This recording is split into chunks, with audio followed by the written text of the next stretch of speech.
I try to perform well, even to this day. I'm in the gym working out something to be able to do the best that I can for that day. So I don't rely on my old cool stuff to carry me now. I call that legacy. Like people that are legacy guys, that they were awesome at one point and then they kind of let go, and then they're still riding their legacy. And that's one thing, right? Like if you weren't a badass before, you should be able to keep up some sort of badassness now, because people are still looking at you like who you might have been. The disconnect between those community relationships that we were able to build has changed the violence against officers, because now it's just a uniform to these people. Now you don't know their names, they don't know who you are, and it's a lot easier to shoot at somebody you don't know. This is why the militaries do so well. You're shooting at a bad guy in another country that doesn't even speak your own language. It makes it a little easier.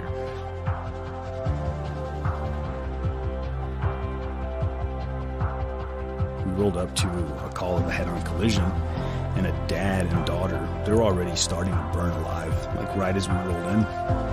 His legs were pinned, so he was like trying to crawl away and like pull himself on the ground, but there's nothing to hold on to, and his legs are trapped. So he's charred in this like pulling position, like gnarly charred. And I was like, so the little girl was in the middle. The two girls next to her were able to get out. The little girl in the middle wasn't. So she stayed in the car with dad, and I mean that was a tough one. And I think just people brush it off, right? It's like, you got to be tough, you got to do this, you got to do that. And you do. I mean, don't get me wrong, you do have to be able to like compartmentalize these things and channel them, but you also have to be able to vent. And that's where that courage comes in. Your ability to be like, oh shit, I should probably talk about this.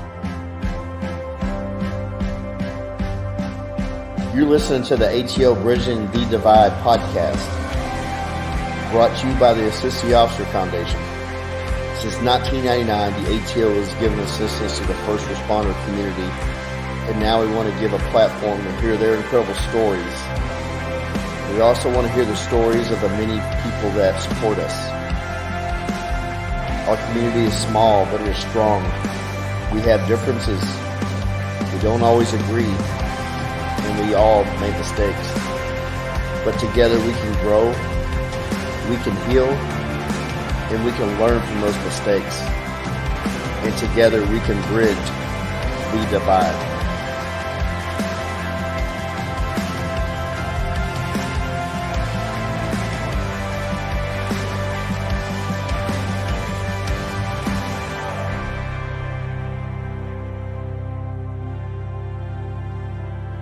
Welcome back, folks. I'm Joe King. I'm with the incredible Misty Van Kuren and co-host Randy Aguilar. Chris White was going to come in town to co-host with us, but his wife wasn't feeling well, and they were expecting. So, Chris, we love you, and you're welcome on any time. Simplicity without compromise. Today's guest has dedicated his life to being truly a servant. First a servant to the country as a U.S. Army combat veteran, cavalry scout, then as an Army infantry drill sergeant.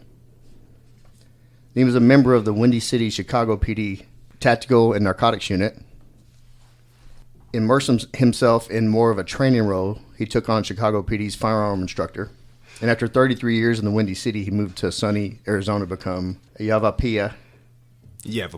Close okay. enough. Close enough. County, Arizona Deputy Sheriff. He's a proud, patriotic, first-generation American. I'm happy to welcome on Raul Martinez Jr. Yeah, thanks Joe. for coming on. Yeah, I appreciate you having me. Yep. How many times have you been to Dallas? Oh, Dallas is almost a second home now. Really? Yeah, I know the airport well. I know Arlington and Grapevine, all those locations where we just hang out. And then Mansfield now is going to be a new location. But Dallas, I think I'm in Dallas 6 times a year. So okay. It's not new, but it is exciting. It's fine. I mean, you're not a Cowboy fan, right? No, unfortunately. Yeah, you were right about that. Yeah. No, you Bears? Yes. I guess I'm a sports fan, not a team fan. Okay. Kind of deal. Okay. You I just like the them all. energy. I like the activities. Never really settled into one dedicated team or the other, but the fun of it, I think, was a lot of, like, we worked a lot of those details for Soldier Field. Right. And it was fun to see the people and the crowds, but I never got into. Really? Yeah. Okay. I was more the individual sport kind of guy.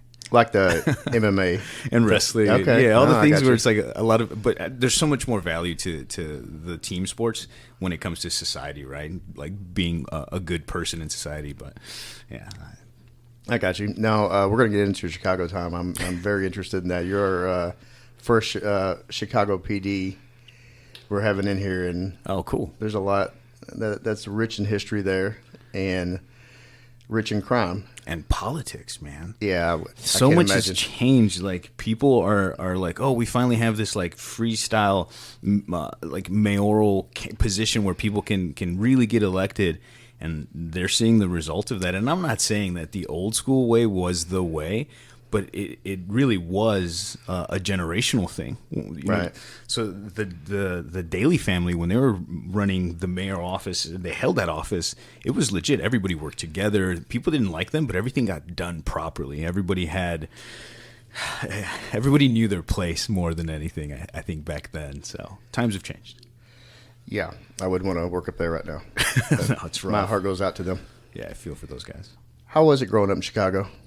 Chicago's a lot of fun. I grew up in Pilsen. So if you guys are familiar with Pilsen, it's kind of like, and if you're not, I'll explain it. It's a very Mexican community. So it's basically one family member moves there, and then they're like, hey, sis, I live in this neighborhood. Why don't you move here too? And they follow up. So like the sisters come, and then the brothers come, and then the whole neighborhood is either, it's made up of maybe 8 or 10 families and all brothers, cousins, third removed cousins, and everybody just lives in the area. So that's kind of like where I grew up. That's at 18th and Damon area. And it was not as bad because everybody still took care of each other in a sense. Mm-hmm. Like one lady would be screaming out the window, and she'd be like, Raul, your mom's calling you. And I'd look at her window because she's the one calling me. And then I could see my mom half a block away yelling at her, and she's yelling at me. So it was a cool, like, old school vibe. Very. It's like something you see in a movie. For sure. Yeah, and growing up there was fun, and it was hectic.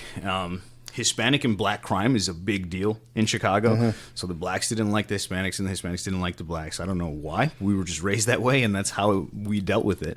So lots of scrapping and fighting and running and not getting caught and catching other people, but it was definitely more of a culture, like Hispanic culture, where we grew up, and then the black culture. There wasn't a lot of white folk other than the few that were just fused in. Mm-hmm. And I'm making it seem racial just so that it paints a picture of the times, right? Like late 80s, early 90s. Like nobody really was out being racist. It was just the way it was, right? Like how it is now, where people have to skirt and be careful about what they're saying. But that's how it was there. You dealt with the black people the way you did, and you were friends with them until you weren't. And then it wasn't bad. Like, I don't know how to highlight that anymore, where you can say, like, hey, that's just how it was. And then the next day we were cool. We'd high five each other because that was the end of that. Well, that's just how everybody was brought up back then. So it was a lot of fun. Parents they moved there. They met there. So they didn't know each other till they both moved to Chicago. They met in Chicago, and that's kind of where I came along. And both of them are immigrants. I'm the first generation.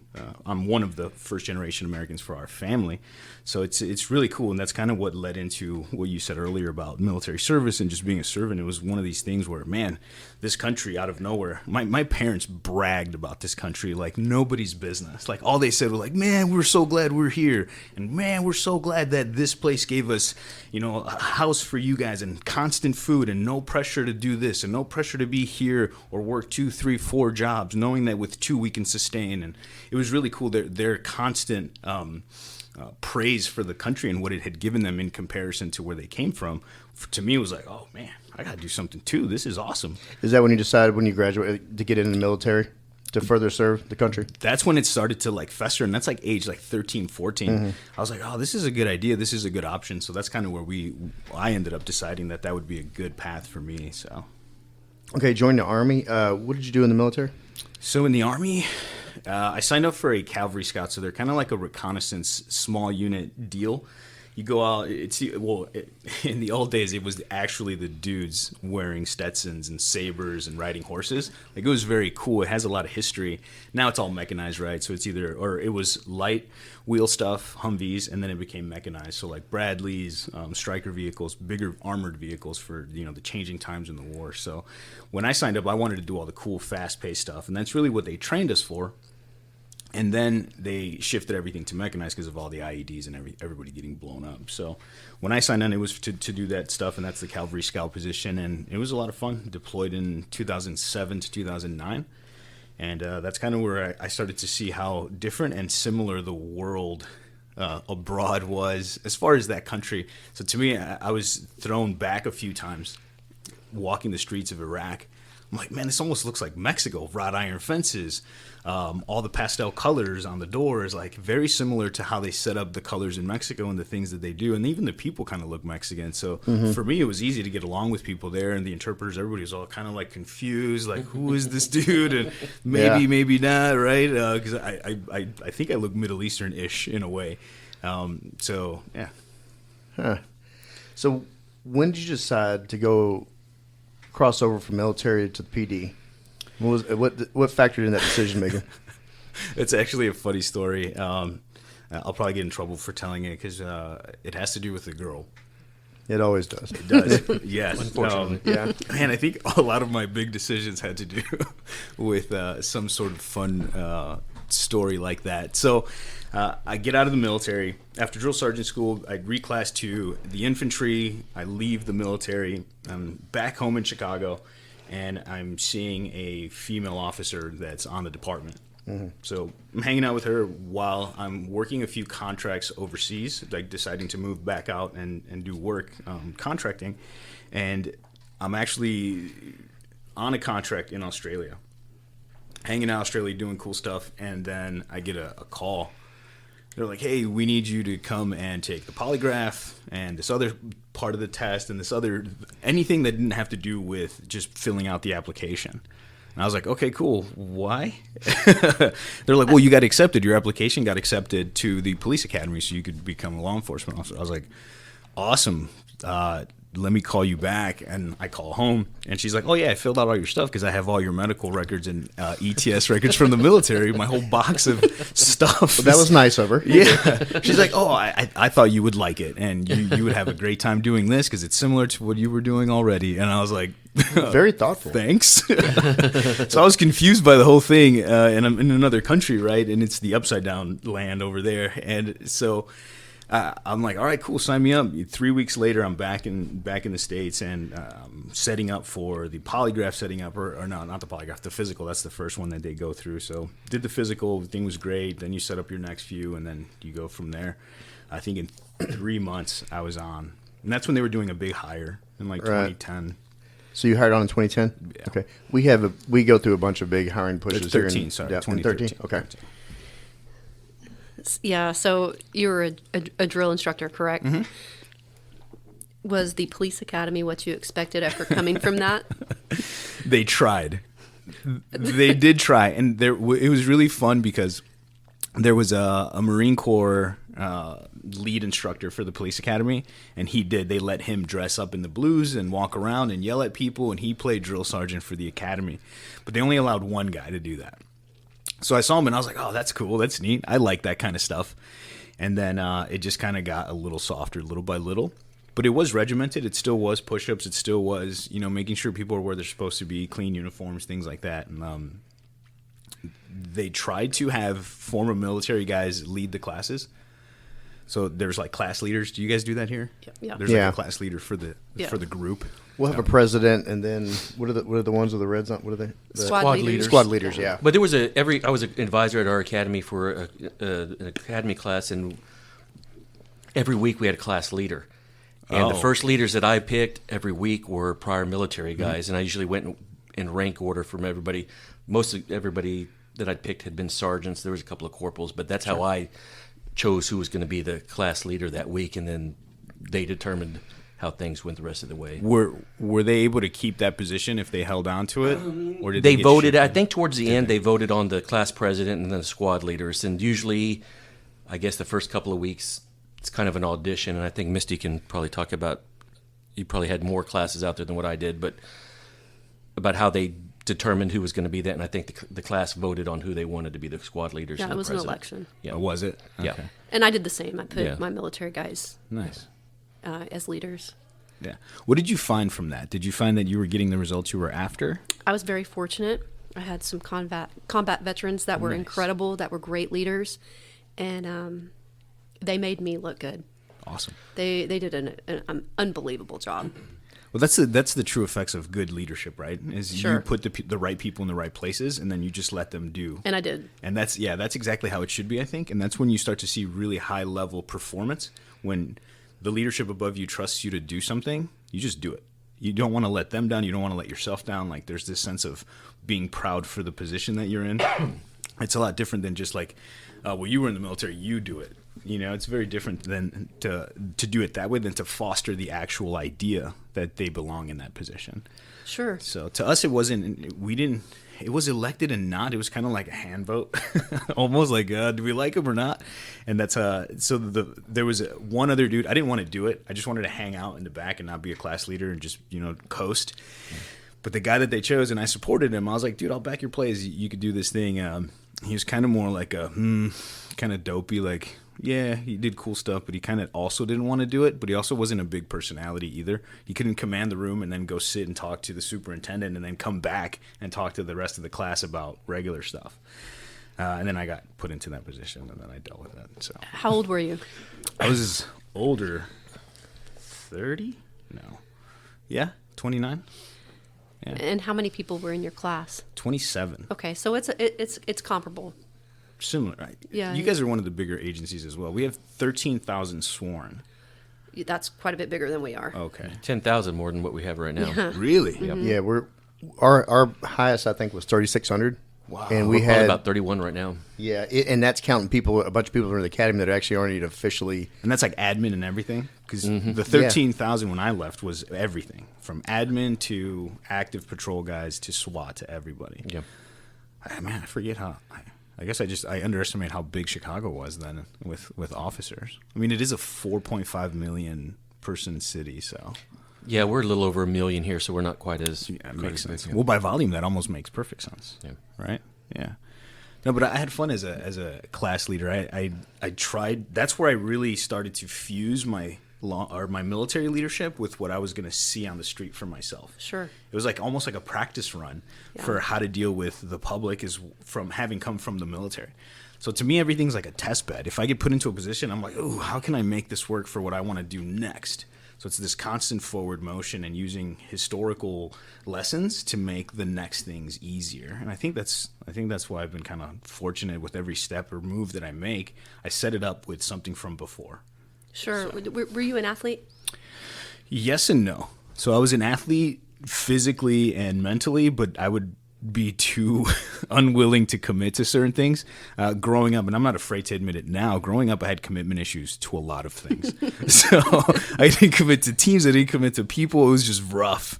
And until I was like 27 to 30, it clicked, and I was like, I need to fix this. And once I fixed that opened a whole new level of abilities. So it's super interesting that you would ask that. But yeah, I tried to perform more, even to this day. I'm in the gym working out something to be able to do the best that I can for that day. So I don't rely on my old cool stuff to carry me now. I call that legacy. Like people that are legacy guys, that they were awesome at one point, and then they kind of let go. And then they're still riding their legacy. And that's one thing, right? Like if you were a badass before, you should be able to keep up some sort of badassness now because people are still looking at you like who you might have been. Right? Everybody gets complacent with everything. Whether it's we have a lot of officers that are 25, pushing 30 years on, and they did a lot of hard work in the first few years, and they still live on that legend. Yeah, and that's. So you've seen it, you know what I'm talking about. Oh, I know exactly. And then you see people that always you'll see people at the gym that are.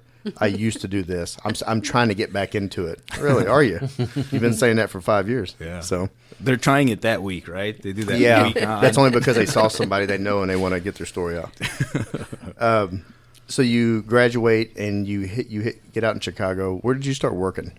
So Chicago's, I don't know if you guys do it here. Chicago has, it's an 18-month probation period. Mm-hmm. So it might be similar. And to do anything else, any teams, any sort of specialty units, you have to be out of the probation phase, right? And they were doing something, I think New York does it. I don't know if you guys do it here, but you have to walk the beat. You have to physically be on your feet. You have to walk around some of the craziest places in Chicago, and a van comes, picks you up, takes you to the station, get your gear, right? And then a van drops you into the hood, and then you do your thing, and then you get exfilled out again. So to me, it was cool because it was like some of the military stuff I did. You jump out of vehicles, you go do your stuff, and you come back. So to me, it reminded me a lot about that. But for a few of those months, so the first phase of that is they're figuring out where they're going to put you.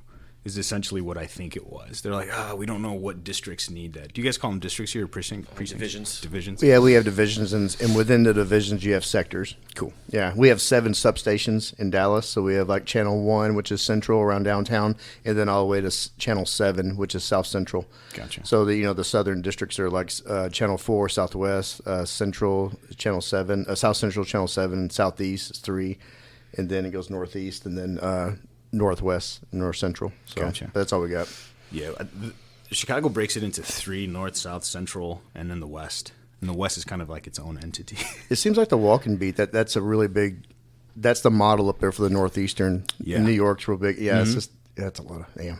Yeah, and when they explained it, to me, I was like, okay, cool. We're just going to be walking around, and then some senior officers are driving around, and they're just making sure that you're all right.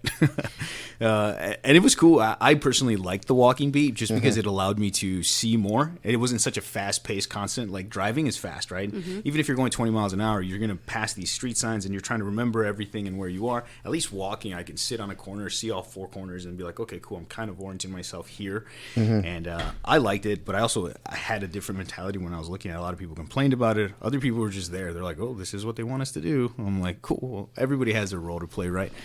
So yeah, it went from a beat to, I think you do about 6 months of that, and then you go to your district where you're going to be assigned for a little while.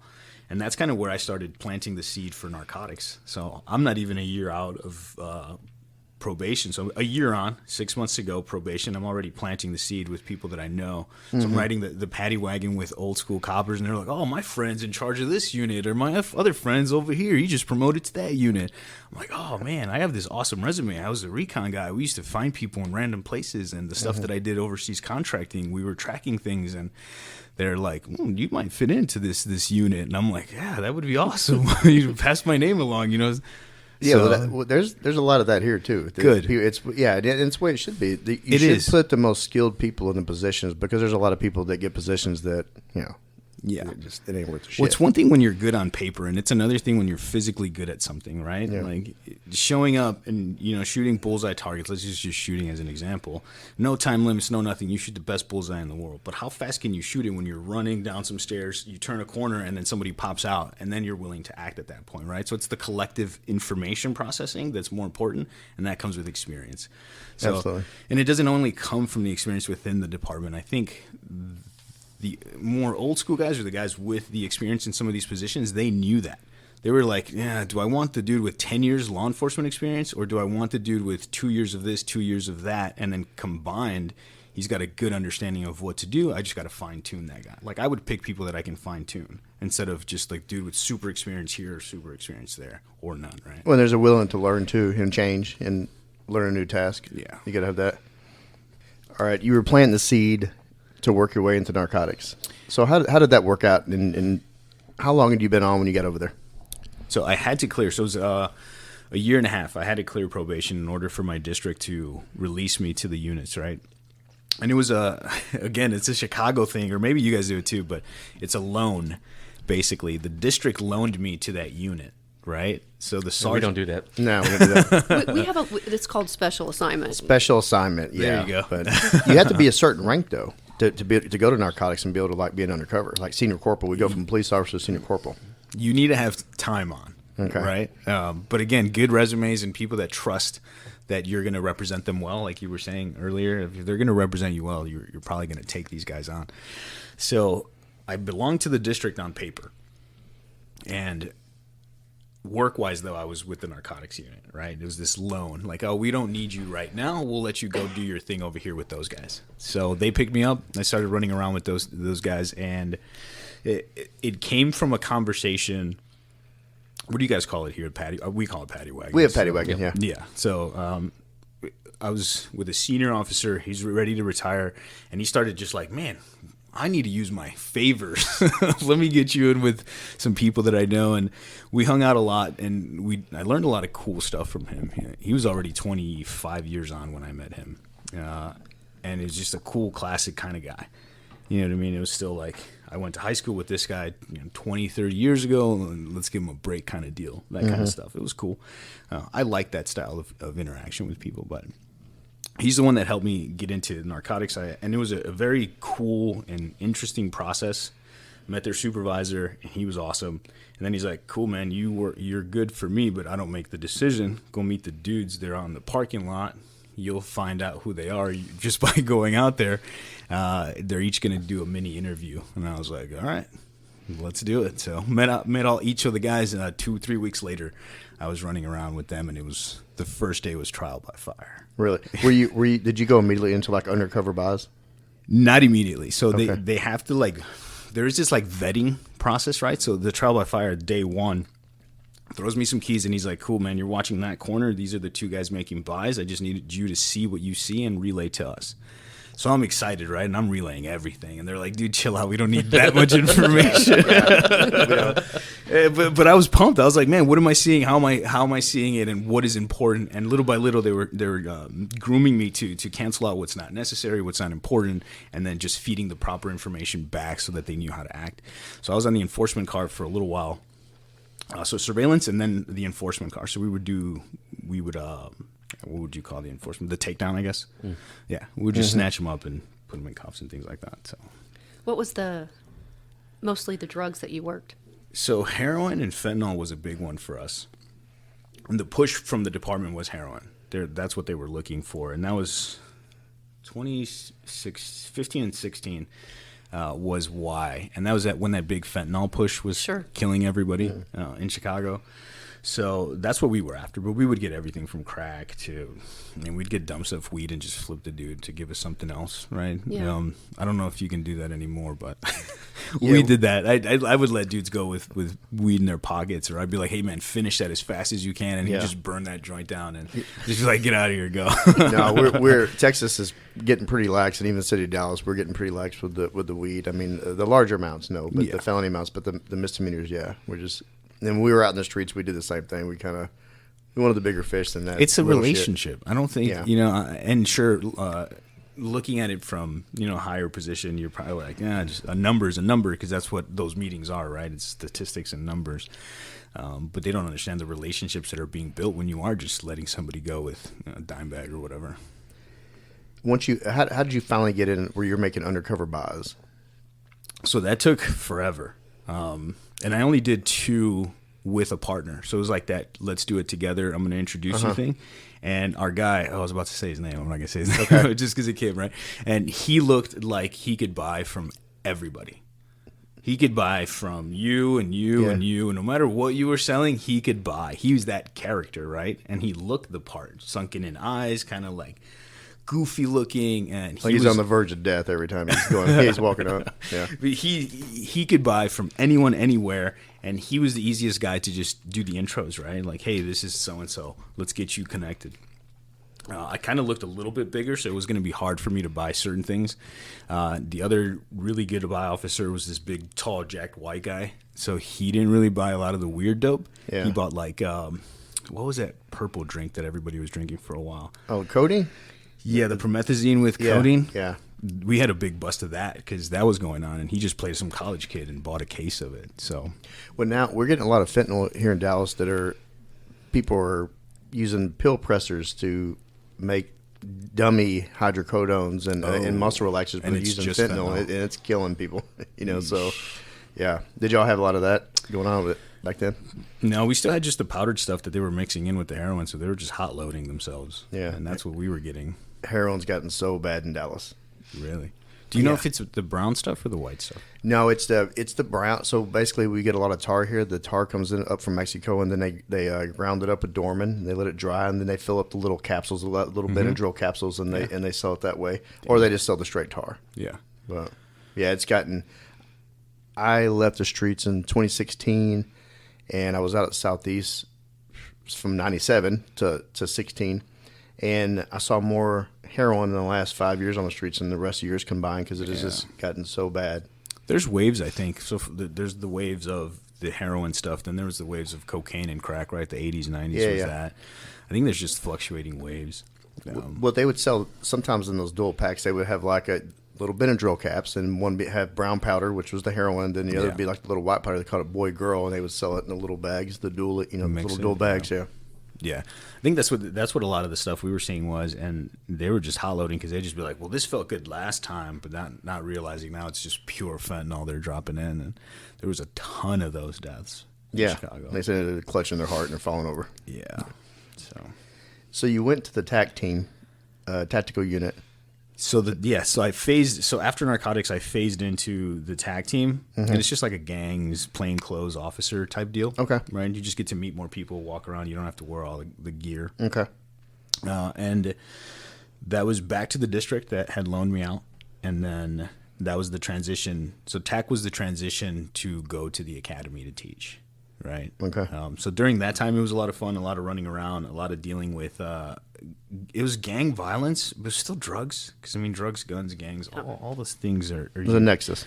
Yeah. And so the big stuff was, I ended up, I still listen to his music, this rapper, Young Pappy. And he was a rapper in, like, the district that we worked.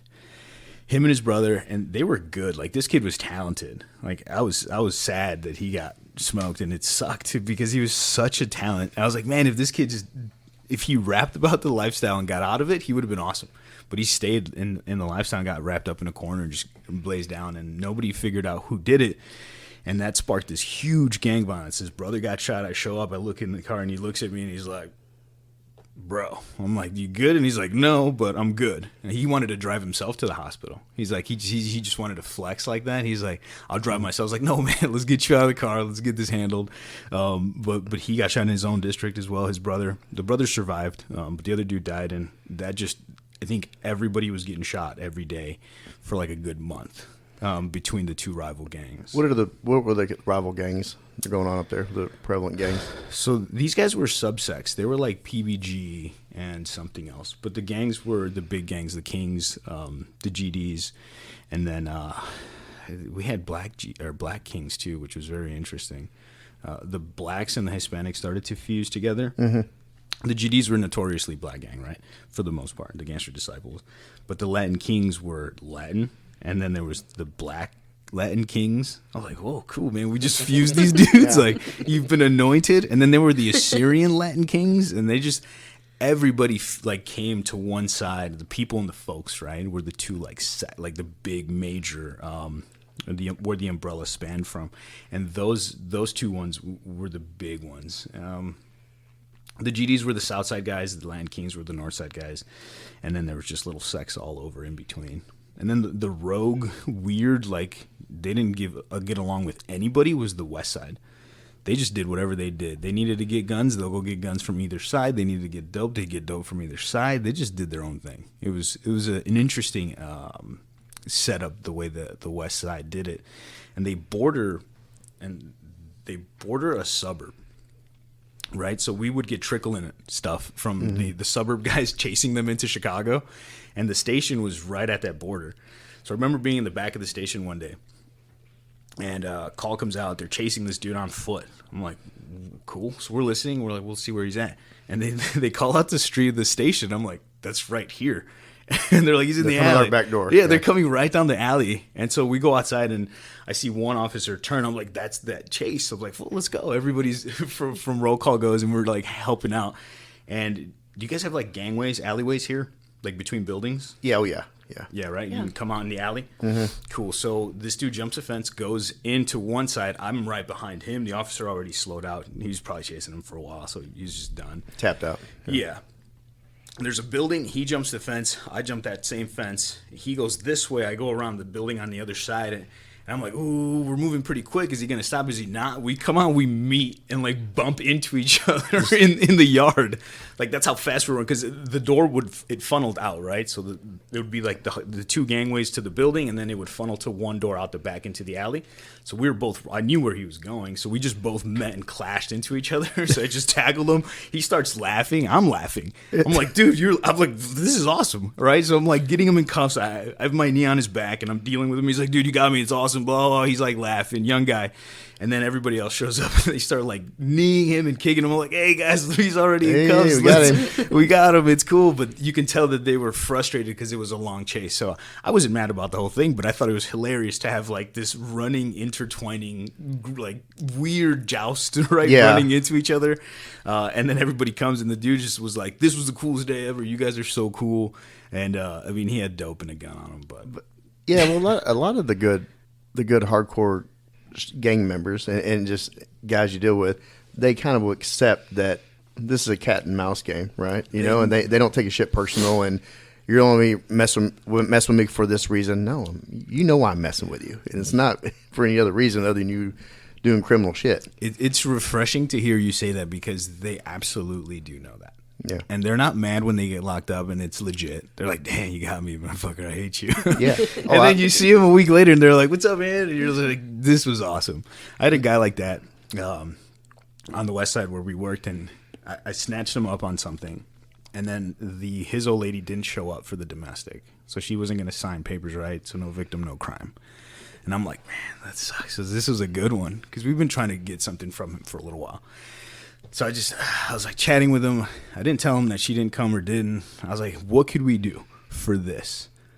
Like, if I can let you go, right? And I'm still a young guy. This was the walking beat. So this is still on probation. I'm doing shit that I thought was cool, and I don't think it was the right thing to do, but it was whatever, right? Command didn't know, so screw it. Yeah, they didn't know. And he's like, I'll get you a fully stocked Glock 40. I was like, cool, man. Make a phone call. Tell me where it'll be. We'll go get it. So he has one of his friends get one of their guns, puts it in a little, like a gift bag. You know what I mean? The Valentine. Did they put the paper bags. at the top? Like I wish, because that would have made my day. But it was just that bag. I was like, all right, cool. You're gonna put it behind this garbage can, and the dude calls back, and he's like, it's right there. So I sent 2 coppers. They went. They picked up. Like Chicago's like loves finding guns, right? Whether it's on a person or it's just on the street. They love finding guns. So you're inventorying guns, you're a rock star. Like, they love you in the department for that. So I get this gun, boom. I'm like, hey, your girl never showed up, so you weren't going to get charged with anything anyway. And he's like, motherfucker, I love you, man. You crazy as hell. He went on. And I'm trying to give you the voice because you guys know. And Right. Something about interacting with them, it was great, because they, like you said, they know when they mess up. They know when it's time to play the game and when it's time to be respectful. Because even when I would see him on the street and I knew something was off, he'd be really polite. He'd be like, hey, Martinez, how are you? And I'd be like, you don't usually say what's up to me. Usually you're like waving a finger at me with your boys, right? I'd be like, He's sweating his ass off because he's got something on. Yeah. Right. And I was like, is it worth it today? It's fine. And then you just get them another day. Yeah. But that's the beauty of, and I was going to ask you guys, do you guys still have that ability here to interact with your area, your people? Or do you guys move around a lot where you don't get to know the people or the players? Well, we used to. Now it's not. It's we gotten away from that. Yeah. Well, because we started up a thing called the bid, right? So we had these 7 substations, and then every year we had a delay, but now it was every year people were bidding. So for days off, so you would have somebody that's worked southeast for 5 or 6 years, and they know the area very well, but they can get better days off up at northeast, so they bid for that, and then they go up there and they don't know what the hell's going on. And then you got people coming down south, they're chasing days off basically, right? And I don't blame them, because who wouldn't want to have Friday, Saturday, or Saturday, Sunday, or Sunday, Monday? But it really hurt a lot of the beat responsibility and the relationships. We've all been on like specialized unit at some point where we all stayed in one area, and we dealt with pretty much the same bad people every day, and we formed relationships and also identified, the intelligence mining, right? Yeah. And there was a guy named Raul. I'm not going to say his last name, give him that much credit, but shout out Raul. He was one of the biggest weed dealers for the Crips over there in South Dallas. He was cool with me. I got his ass. I got him one time with like 10 pounds of weed and a gun, and And afterwards, he goes, "Hey, you caught me slipping." He's Yeah. and then after that, he'd come out and we'd fist bump and shit, and talk. But yeah, that day I got him. You're right, it was different when he came out of that house. He didn't have the same look on his face. Yeah. And he runs sprinting to the backyard and throws a set of keys to the car. That was loaded up in the trunk. But but other than that, even though I jacked him up all the time, he was friendly. Yeah. He wasn't accusing me of doing it for other reasons other than, no, I have a role and you have a role, and we just sometimes intersect. For sure. I think the disconnect is what's created this is probably off topic, but the disconnect between those community relationships that we were able to build has changed the violence against officers, because now it's just a uniform to these people. Yeah. Now you don't know their names, they don't know who you are, and it's a lot easier to shoot at somebody you don't know. This is why the militaries do so well. You're shooting at a bad guy in another country that doesn't even speak your own language. It makes it a little easier than to shoot potentially Americans, right? This is another one that for me was a big deal. So serving the country in the military, right? Do what you have to do. You come home. It was hard for me, and I still preach this in training. Like, it's hard to, as a copper. This is why I interacted so positively with a lot of these dudes, was because they're Americans. Yeah, you're a shitbag, maybe, right? Or you live a different lifestyle than I do, but you're still an American. And I went to fight for your freedoms while you were doing that shit. When I came back, I wasn't mad at you. You're still an American. I mean, I'll put you in jail if I have to, but I wasn't after, like, I can't wait to get in my first gunfight here in America. You know what I mean? Like, who does that? And this is where a lot of I hear this a lot from the younger guys. Like, I can't wait to do my first shooting. I'm like, bro, that's the wrong approach. Careful what you wish for these You're days. looking at people very differently in your own country. Like, this is home. This is a very different atmosphere. You want to do shit like that, join the military. You get plenty of options to do that, right? But the relationship disconnect, I think, is, just to go back to the subject, is what's happening now, I think, because nobody knows them. They don't know you. So they'd say, Halstead and 24th. I'm like, oh shit, who lives over there? Okay, these two dudes live over there. It's probably these two guys. Or they're Western and 55th, and you're like, oh shit, that's Mookie and JoJo, shit, and these guys load up, So you would know, and you'd be like, hey, be careful, don't approach the house. Little things where you had intel, good intel, because you knew the people, you knew the streets, you knew who was doing what, where, and that style of policing where the police actually gave a shit more. And it's not anybody's fault, right? This isn't a place blaming thing. It's just the times lead to the way things are done. Right. So, and leadership has a big impact on how hard people work on the streets. So, do you think that walking beat established some of that foundation? I think so. It definitely helped when I came back to that district, right? So I knew the district well because I was walking around it, and then now driving it was even easier. Sure. And getting to better locations was easier.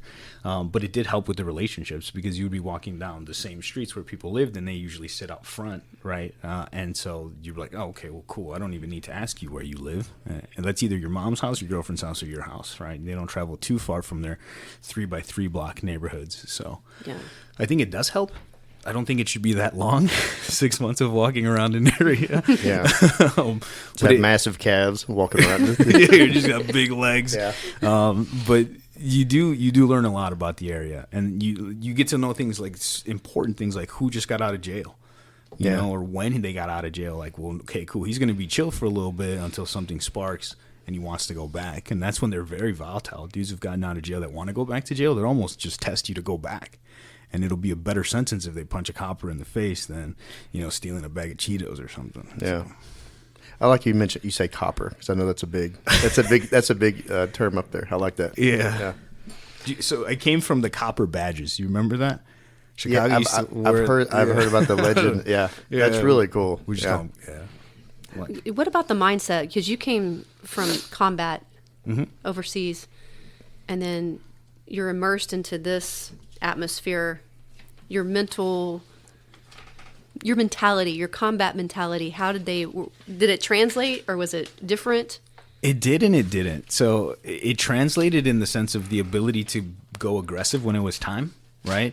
And then turn it off because of the exposures to it, the high level stress situations Sure. overseas, and then being able to turn it down, try to go to sleep, to wake up, to do it again for 15, 16 months in a deployment.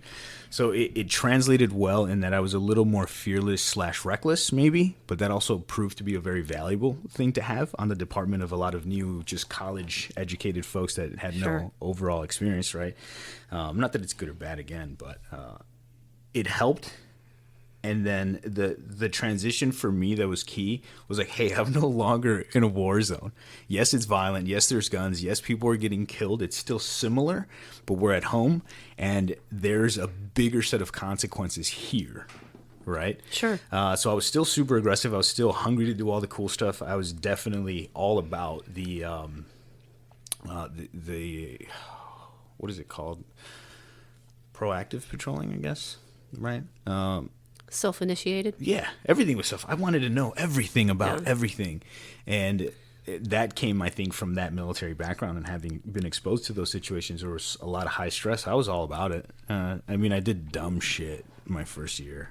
I think we all did. Yeah, we all do. Yeah. The stupid, dude, fresh out of prison, he's walking at us, yelling at the cop car.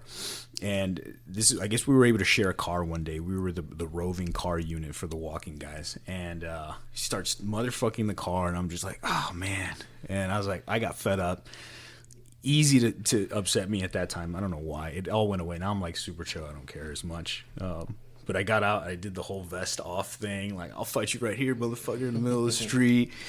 His girlfriend's like, don't go back to jail. They're setting you up. My buddy Boris, I just call him Boris. He looks like a Boris, right? He's like, dude, if you do that, you're going to get fucking fired. But I don't care. I'll watch you. I was like, I got you back. I was like, no shit. And he's like, yeah, go do it. And I was like, fuck. So all this shit. And then he's like, actually, no, get the fuck over here. And his girl's taking him back, and my buddy's pulling me back. And as cliche as that shit sounds, there's a level of respect you build with somebody else when you're willing to fucking do that shit. And I got my ass beat as a kid all the time, so I'm not scared of getting beat up. I know what it feels like. It doesn't hurt that bad. You just brush it off, ice it down a little bit, right, and back to it. But it helped a lot, I think. And if you're able to switch off that combat military, like aggressive attack, and turn it into a more defensive, well-structured, hold your ground activity, it helps a lot. So if any veterans are out there struggling with that, transition it over to a hardcore defense, because you're defending the land. You're not aggressing the land, right? You're not being this dominating force. But transitioning it from that super aggressive to the more hold your ground, secure the area now, instead of destroy everything in front of you. Okay, so that's from a personal perspective, and you've done a lot of teaching as well. Big time. Do you feel like it's easier to try to turn somebody up and bring intensity out of them, or to turn that person down? Ooh, that's a really great question. What do you feel like is the most difficult? She's got the best questions on that. No, I don't. Really Yes, she does. Great She does. question. I don't think I've ever. I want your been asked perspective that. No, because you that's have a very unique perspective. Yeah, no, I think turning them up is easier because you can pretty much rattle anybody, right? And you can get under people's skins pretty easy. So you can turn them up in training and get them to do what you want them to do, and then how they act when the situation is over. That's where you kind of have to sit and be patient to see how that, how that comes down for them.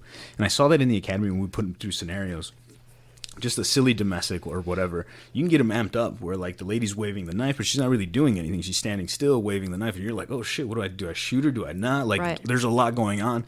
And then one step forward, one step back, and then you're like, oh shit, what do I do now? And you can see them freaking out. So getting them amped up is a lot more fun, but having them come down is a very personal thing where you have to spend time getting to know them, right? You can turn anybody up, I think. Even in training, like tonight's training, I'll get all their heart rates up, I'll get all their aggression going, and then I'll probably just sit and watch to see how fast they can bring that down. But we do talk about both, how to come back down, Sure. and breathing is the biggest way. Right? I'm Right. talking right now really fast, getting everything out. The moment I step back from the mic, I'm like Take a breath. refilling the lungs so that my body's getting what it needs, and what it needs is oxygen, right? It's such a small tool, but learning how to breathe will change everything about your game. So, Cool. man, that's such a great question. I'm going to have to do a little bit on that. I might do just a podcast on that. Thank you. No, that's good. I trained recruits, and I think my experience was a little bit. I felt different. I always thought it was. I like the ones that I had to turn up more, to tone down, because I felt like if you couldn't even react to something that was very obvious, then I didn't think they had as much. I didn't feel like there was as much hope for them. But the some that couldn't, I think it was easier to rein them in than get them fired up, because if you can't get fired up to have to protect yourself, then I think there's already some kind of issues. But that's just, what I experienced, and I didn't have that much, but it was just a little bit of what I thought. So I don't know. How did you feel about it? Yeah. When I asked that question, I was asking from that perspective. Oh, so I took it a different No, way. you did. You answered it perfectly, because dealing with recruits or young people who are trying to be police officers, I look at it from Randy's perspective. It was easier to turn them down a little bit, but their aggression, their intensity was already there, instead of trying to cattle prod someone and get their intensity to this level. But I didn't take it from his perspective that how do they react once they are there? Yeah. And I think that is the key point. That's what I was after. Yeah. Yeah. And you have to observe that, and then that's where you're right. The breathing, the training, the preparation comes in. Yeah. So that's almost like a 3-part thing. It's, do we amp them up? How do they behave when they're amped up? And then how do we bring them down so that you don't have to shoot somebody that doesn't need to get shot, right? Some little things like that. But I agree. It is cool to have the people that just go hard. And then you're like, all right, cool, turn it off, right? That almost does your job for you, which is pretty cool. But that peak performance where they're already redlined, and what they do in that red line zone is, I think that's where I was going with that. Well, you mentioned it earlier, shooting, your bullseye example, where they can put rounds in a bullseye. But what do you do when you're out of breath, or when you're stressed, or when you're amped? Yeah. And weighing legality of what you're doing and where you're at. Yeah, it's so hard in any kind of training to simulate real Stress. Adrenaline dump and It is. stress, that you can't do that to where you can actually test them. Even in the scenarios, you can do 100 scenarios, and there's always going to be a factor where they feel safe until you're on the street, and then it isn't safe anymore. And it's everything from the legal stuff to your own agency booting you to policy. civil lawsuits, policies. I mean, getting hurt. What are my friends going to think of me? I mean, what are my peers going to think of me if I step up to this fight and I lose? And then there's so much, right? And this is where I think that value of figuring out how they're going to perform once they're redlined, then you can sway and put them in different positions for things. It's such a key point in training that isn't taught enough. Correct. And I think that's what you do. That's what we kind of and that is specialize in. incredible. Yeah. Yeah, we're going to get to that training. Okay. So when you started up the academy, it seemed like did you always have just a natural knack for teaching and speaking? I think I just enjoy teaching. I enjoy teaching because it's that whole double thing where I learn as much from you picking up what I'm putting down. I learn more about myself and how I can cater to you after having an experience with you. So to me, I'm constantly learning and watching, and I'm like, oh man, that answered the question that I had back over there. So it allows me to learn things that I wouldn't be looking to learn outside of the material itself.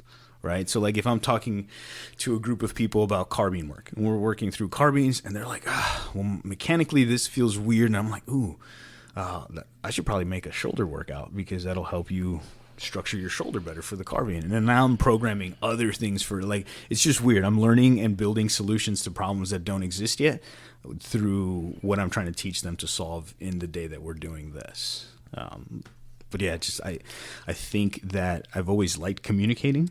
I think I'm an introvert. I told my girl this yesterday. I was like, I think I'm an introvert. But when it's time to communicate, I'm all about being out there and talking and doing it. And then I'll go sit in my hotel room and be really you quiet. probably you got to recharge. You spend so much energy doing what you do, then you go, shit, I gotta, like she said, I gotta recharge, and I gotta go and get my quiet place. This is what I tell instructors too when I'm moving through and helping develop leadership. If you're not taxed, like if you're not mentally and physically tired, you're not doing enough. Like you have to watch people, see their mannerisms, give them what you're going to give them, like we said earlier, and then physically you're performing as well, right? And you're grabbing and touching. And I tell people like, hey, I'm going to touch you and we're going to move and we're going to do this, and that. Super interactive, and they're feeling that energy, and I'll grab their arm and I'll do a little shake, and then like, oh shit, and they get fired up. Like there's a lot of intensity to doing something at a high level, I think. And it is tiring, but it's good. I've watched your videos from your, that is some hardcore It's training. a lot And I of was fun. telling Chris White whenever he came on for his episode, I said, "Damn!" I said, "Anybody have any injuries on that? Because that's some hardcore shit. I'd blow out my knee. So my poor knee couldn't handle it." There's no people get hurt, but no injuries. Okay. Does that make sense? Yeah, no, yeah. You get slight strains here and there. You get ripped up hands from grinding them on the ground and rolling around, bruises everywhere. You probably get muzzle thumped a few times in the ribs and little things like that. And definitely get your sim war wounds, right? Your scars. But nobody's gotten injured to the point where we needed an exfil or an ambulance. For our listeners out there, tell them exactly what you do, what you teach. It's a little bit of a clash of two worlds. It's self-defense combatives, and I'm not an original in this space. It's just something that I saw a lot in the narcotics world. I was like, man, we're not fighting over things that are potentially hand-to-hand transactions, right? And I haven't officially released like the name of what the program is going to be called, but I'll just throw it out now. I think I'm going to call it the Art of Four Hands, because it's four hands fighting for a gun, fighting for a knife. So it's your hands, your two hands, and my two hands, right? So it's like the Art of Four Hands going at it. But what it is, it's a mix of shooting. There's medical involved, just quick stuff like putting on a tourniquet really quickly just in case you need to. And then we're dealing with situations where, and this is funny because a lot of the material in the program has to do with hands, right? So what do officers carry? They carry handguns, they carry handcuffs, they carry handheld flashlights. There's a lot of the word hand in this play, but nobody's teaching you how to hand fight.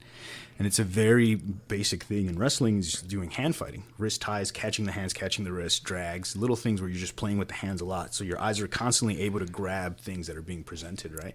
So that's what's a lot in our program, is teaching you how to find the hands really quickly. The hands deliver the message, right? So if somebody has a gun or a knife, the hands are having to do something to get there. So I teach a lot of the hand fighting stuff and being able to grab that. So imagine yourself on the range, you do some live fire shooting. We do some drills, and then we bring out some sim guns, and we fight over sim guns in situations that mirror self-defense scenarios. Can you explain to the listener what a sim gun is? We know, but there's a lot of people, civilians that listen, that don't know. So simunition, it's a gun that fires. It still has powder in it. It's a cartridge. It still has a primer, and it fires a paint pellet. Or there doesn't have to be a paint pellet in it, but it just fires a soft projectile that doesn't penetrate or pierce the skin. It does. I mean, it can cut you a little bit. They can hurt, yeah. Yeah. But what it simulates is being shot. So you do have to be really mindful of where the muzzle's pointing and moving the muzzle away from you. And if you're trying to grab their gun, the gun can go off. It simulates great malfunctions, things that you have to fix and clear. If you do grab a real gun and somebody discharges it and you're holding the slide, boom, it goes off. You have to clear that in order to get the gun to work again. So these are a lot of activities that they expect, especially law enforcement, to be able to do, but then they don't provide the training for it.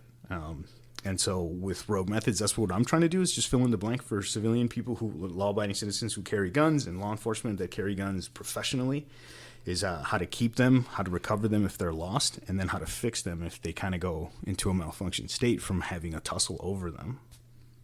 Okay. Under stress. Absolute stress. It's extreme stress. Well, and you mentioned hands. A lot of our job is hand strength. Yeah.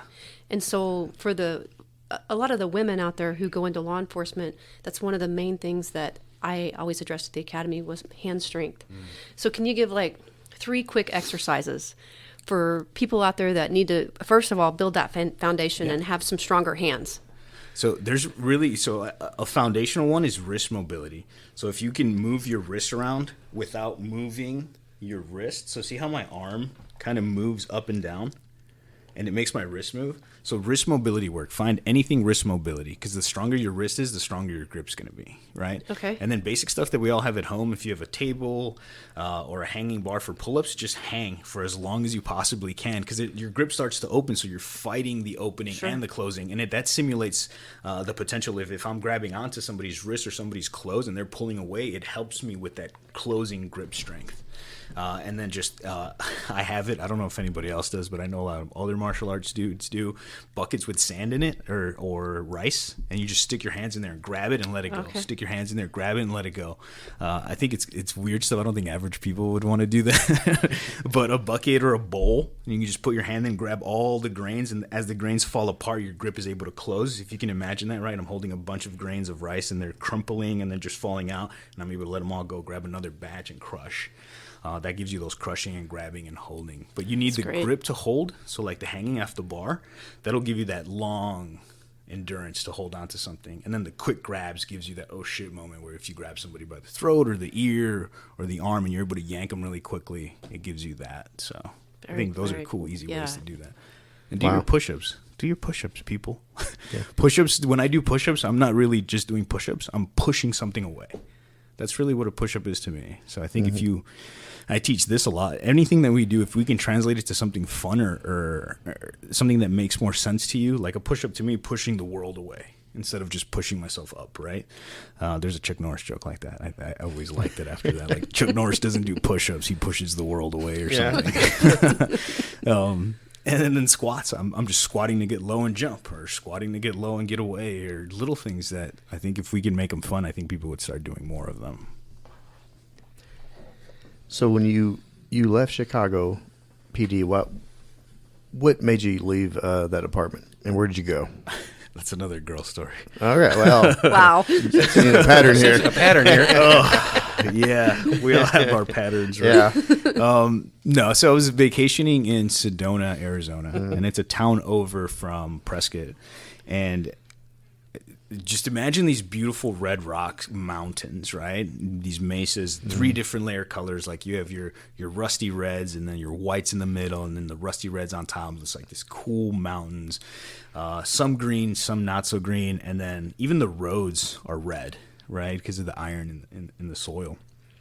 And so we're hanging on these back roads, and there's nobody out for miles. You can't even see houses or anything. And a deputy sheriff's vehicle just comes flying by these back roads. And I was like, that was awesome. They pay this dude to drive around these back roads, and I'm driving around swampy, nasty street alleys in Chicago. Like, that's gross. Well, this guy gets paid to do this. So after the trip is over, I'm at the airport in Phoenix. I call that agency. I was like, do you guys take laterals from Chicago? They're like, if you're certified through Chicago, you can come right on, take the test, and be on the road right away. wow. I was like, damn, okay. So I go back, I flip a coin with my boss. I was like, tails I stay, heads I go. It lands, and he's like, see ya. And I was like, Gutsy move. yeah. And then it's funny because, so I'm at the academy at that point, and I had put in an application. It was right before the DOJ started investigating the Chicago Police Department. You guys remember when that popped off? Yeah. So I left right before the investigation started. Not that that's here nor there, right? But I had put in for the Chicago PD's intelligence unit. And they kind of do like the terrorism stuff, all the cool undergroundish stuff, I guess. But I wanted to go to that. I was like, that'll be a cool next step after having done all the other stuff. And I did have a weird nickname. I was a 3-year wonder. Like, dudes were mad at me because I was going places fast. And I didn't even care. I was too busy trying to go somewhere else, right? And I think you have a lot more fun trying to go places. And so you're doing the best that you can here because you know that somebody's going to mention you somewhere else. So you never just slack where you are. You're like, shit, everything I do has to be right. My paperwork has to be right. Everything needs to be right. So yeah, it was, I digress into those stories too. So yeah, I call them, they're like, hey, come over. And I send in the packet, get everything done. And then the biggest concern was the polygraph with all the narcotic stuff and all the weird stuff we were doing. Mm-hmm. They're all like, anything weird on the polygraph? I was like, probably not, but maybe. And then they're like, all right, we'll take it anyway. So I come in, I do all the paperwork. I do the polygraph with them. The guy's kind of looking at me like, I don't know how to read this test the way I normally would. He's like, you passed anyway, so it's cool. I was like, right on. I was like, man. So that's two good polygraphs after a lifelong military in Chicago stuff. Yeah. And I was there 2 or 3 months later, and then I was on the road 2 months after that. So you just had to do the formal stuff, right? The law test, the traffic test, just for Arizona specific, and then I jumped right onto the road with an FTO just to show me around because it's 8,600 square miles. Damn. I think for all of Yavapai, and it's broken into 4 sections, and there's a total of maybe 125 deputies, and 20 are on per shift. So 8,000 miles, 20 people. That's a big change. It's huge. But it was such a great change for me because I like driving. I don't know if you guys enjoy driving, but I really enjoy driving. So I would drive from the north area, so Prescott, all the way up to Seligman, the most furthest northwest town in our county, and it would take about an hour and 45 minutes just to get there and be like Tom and Susie, and they're like, oh, we're good, don't worry about it. And I'm like, all right, back to another hour and a half back to the station. So it was a lot of driving back roads, a lot of weird calls. I had It wasn't mine, but I was in the car. We had some cows smash up one of our vehicles. Like, they horned it. We got too close to them, and the mama cow got pissy, and she horned the light right off the back of the cruiser.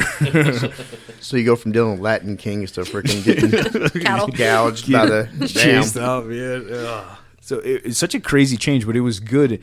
And I talk about this a lot because it does give me the big city metropolis Right. conversation, and then the super Sure. rural deputy side of it, where I was wearing a cowboy hat and boots, and it was pretty cool. I've seen some pictures. I'm gonna get some when we release your episode. I'm gonna get some pictures of you in that the sheriff hat. I saw that. All right. So you negotiated a barricaded subject case as a new deputy. Can you talk about that incident? Yeah, that was a tough one for me because I thought I was right, and I guess we all think we're right when we're handling a high stress situation. And looking back now, I'm still kind of like, I think that would have went my way. We will never know now, but. So that story is an interesting one.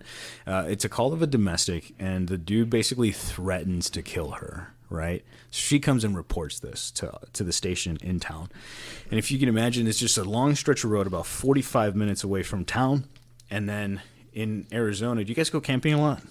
Ish. It's been a while. Yeah, so in Arizona, you can stay in the public land for up to 14 days, and then you basically just have to move like 20 feet, and then you can stay for another 14 days, right? So people do this all the time. They just go camping for a couple weekends in the middle of the forest, and Are they in a tent? Or are they in an RV? they're in an RV. Okay. So it's like one of those like drive-up ones, and then you can detach the car. And she's using the car back and forth to go into town, and then they have animals. It's such a complex, weird situation, right? And the dude's kind of fed up with her. She's kind of like a mean, like, lady. She was mean to us, but she's reporting and she's showing us the messages, and he is saying these things, right? So you're kind of like, you have to kind of take it, right, and deal with what it is. But she starts seeing this other dude in town, and that creates more problems, right? So I'm just giving you backstory, not so that you understand the dude's mentality, but the whole situation, right? So we're kind of telling her, like, hey, you're with this other dude. Why are you messing with him and going up there once a week and, talking shit and then leaving to go stay at your other guys and telling him that? Like, you know what I mean? So that happens. We're like, all right, cool. We're going to go talk to him about the situation of him and him threatening to kill her, right? She kind of ghosts us for a little bit, and we go out there, and he calls the department, and he's like, I see the deputy vehicles rolling up. Don't let them get any closer. They get any closer, I'm going to start shooting. And I was like, oh shit, this is escalating beyond what I thought it was going to escalate. So we hold off. We're watching. I'm talking to him through the megaphone. He seemed all right. So I'm talking to him through the megaphone, and he's responding through the phone via the dispatch, right? So it's like this chain. And then, so we cooled it off, and then I was like, hey, do we have anything on this guy? I call her, and I ask her if she's got family or his family phone numbers or anything like that. I call his family, and I talk to his brother, and his brother's like, oh, shit, what's going on? Like, he left with this crazy broad. So now his story is different, right? Sure. His story is she's the crazy one with my brother. And she's the one telling us that he's crazy because he's got all these pets and he's holding the pets hostage. It's weird, right? But the story gets a lot better. I'm filling you in so it makes sense. And so all this happens, and he's just in there, and he's like, I'm not coming out. Finally, I get him on the phone. And I'm like, dude, I need you to come out of the house, meet me at the gas station. It's about 10 miles up the road. Meet me at this gas station. We'll talk it out there. We'll figure it out. Basically, I wanted to get him out of that area, right? I wanted to get him out of the house where the guns are, where all the other things are. And if I can get him in a car, it's a lot easier to take a car down than it is to take a house down, right? And it was a decent-sized RV. So he's like, all right, give me 2 minutes. And I was like, awesome. Done. We got him. He's going to be driving. I'll go meet him there. We'll talk to him. I'll talk him down, get him in cuffs. We'll sort this whole thing out. Dispatch is like, no, don't let him go. At this point, it's become a critical incident because he said he was going to shoot at officers, right, as we rolled up. So the commander for the evening, or whoever was in charge, the lieutenant, was like, don't let him leave the house. Keep him in the house. Keep him contained. And I was like, that's a bad idea. Like, he just agreed to meet us over here. And with no weapons, no nothing. He was just going to drive up. We're going to talk about the situation and figure it all out. And that's what I was pitching, and that's what I wanted to happen. And it's what it sounded like over the conversation. It sounded like the vibe was right. Everything was good. He agreed to it. And then when he was ready to go, they said, no, don't leave. Tell them not to leave, right? And so it became a long incident where they sent SWAT up, and then the SWAT vehicle breaks down because it's a heavy armored vehicle driving 60 miles away, right? That's a long 40, 60 miles away. It doesn't get used often, right? So it's small towns. And they're not an active team, so they're like a call-out team. A regional team? A regional, yeah. When something happens, they call the 5 officers on call that night, and they go, and they build a team. Nothing wrong with those guys. Those guys are awesome. They show up, they're like, cool, we're going to do what we do. And I was on the phone with them still, and now it becomes a negotiation where, like, the dude's like, anybody comes any closer, I'll shoot myself. I'll start shooting you guys if you guys pass this line. And it's weird because he I guess maybe it's more on my side because I had already been talking to him. I kind of had like a sense when he was just like saying shit to say shit and when he was like serious. Not that I knew him well, but at some point the negotiator shows up, the trained negotiator for the department. He's like, give me that kid. And when he had to start the rapport all over again. Yeah, so he takes that and he calls the guy, and the dude, it's on speakerphone, he like motherfucks the new guy. The new, what do we call him? The negotiator dude. And he's like, fuck you, I don't want to talk to you, man. I want to talk to Raul. He used my first name. I was like, oh shit, now we're in deep. And the dude's like, well, nope, you got to deal with me. And then he becomes super agitated, like, fuck this, fuck all of you. I was like, oh, this is rough. And I still wanted that. I was like, we can still get him out of the vehicle as long as everybody leaves. We can probably still get him out of the house into the vehicle and then move him, right? But that was a no-go at that point. They nixed that there, said, no, absolutely not. And so he's in the house, and the negotiator dude's kind of like pissy at me, and I get it, right? He's the professional, I'm the new guy there, having come from Chicago. But I was like, dude, this would work. They didn't. It didn't work out the way we wanted it to. So he's not talking to that negotiator anymore. The lieutenant gets on the phone, I believe, and he tries to talk to him. And again, he brushes him off, just talk to Raul. And I'm like, hey, dude, I need you to just come out now. Like, SWAT's here. Like, this is going to go one of two ways, right? They're going to come get you. And so they prime up on the windows. They chuck gas in. The moment the glass breaks, you just hear a gunshot in the house. Sure. Boom. And I was like, fuck. I just put all my stuff down, like everything that I was holding out. So I was like, it's over now. It's done. Like, you don't need me anymore. I'll start the paperwork down at the station. But I'm sitting there, and they sent everybody who was involved. The dispatchers were relieved, and they were brought to the scene. Everybody who was involved. This was like an 8-hour, 10-hour thing. And everybody came up, and they like did a debrief thing. And I was like, why didn't we just let them drive to the? They're like, safety this and safety that. I was like, yes and no. Like, I get it, right? Command points. They have their points of reasons to do things. But to me, it didn't make sense to do that if we had already had the dude agreeing. And this is the biggest lesson for me in that situation is if I was ever to be in a supervisor role, would be to communicate more with the officer and find out the reasonings why the officer wants to do what he's doing first, instead of saying no and then canceling that whole that setup that person's trying to do. I didn't stay in law enforcement long enough to become a supervisor or anything like that, but advice into that role, right? If you guys are listening, sometimes if you trust somebody, let them do what they're going to do and hear it out first, and maybe see the outcomes to that. But that was shitty because the dude was really cool. Like, before it all escalated, all the conversations on the phone with him, he seemed all right. In my opinion, I think she was the one that was the instigator and making his life hell, and he was just kind of like backed into a corner. So, but that was shitty. Well, how long did you stay with the sheriff's department after that? About 6 months. Did you? Okay. Yeah, that was right in the middle. Yeah,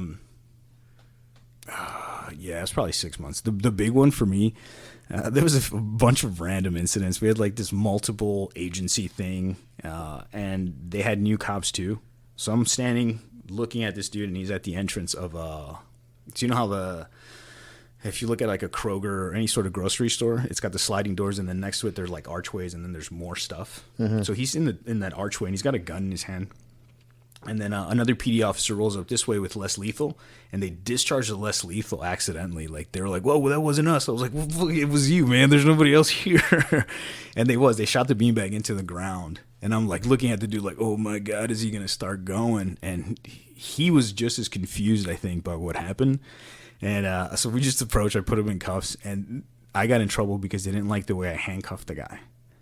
I was like, well, he didn't have a gun anymore because I had talked him into putting it into the garbage can. I heard it fall into the garbage can. I come up and I just turn around and put him in cuffs. They're like, he should have been on the ground and Proned out, yeah, or walk back like, to you.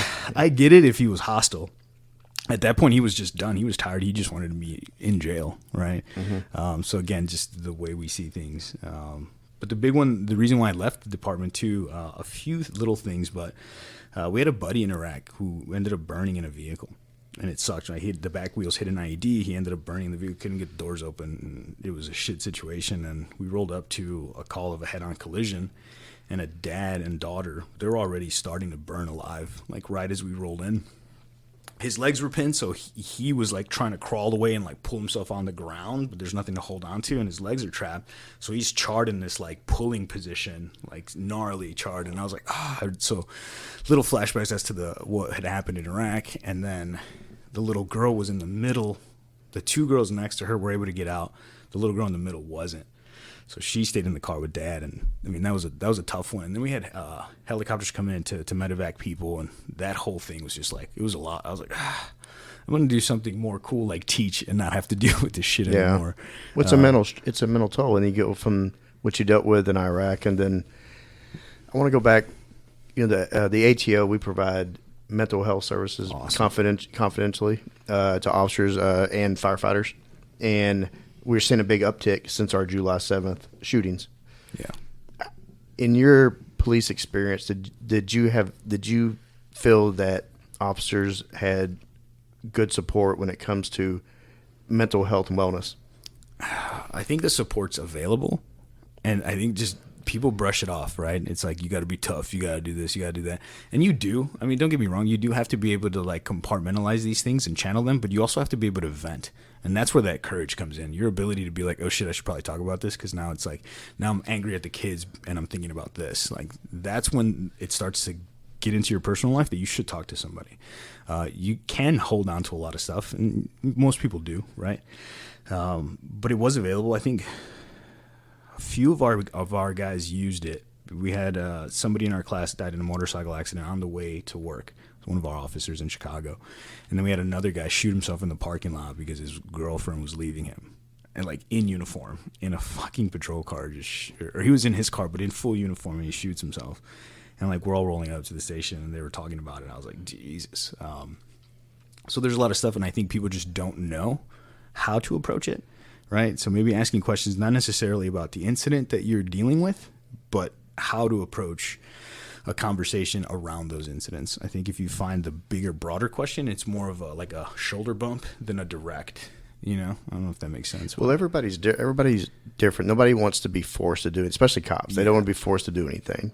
But knowing it's available, and we have, like I said, we have seen a huge uptick, right, Randy, with just the amount of, what the ATO is paying for the therapist sessions. For the therapy sessions. Yeah. Sometimes it's not about talking, but about learning about tools to find your own outlet. Like, what was your outlet that helped you? I just trained more. Like, I just physically trained more. I think I got all my aggression out by doing stuff physically. I did talk to people here and there, but it wasn't anything like I do now. I think we mature at certain points in life. Sure.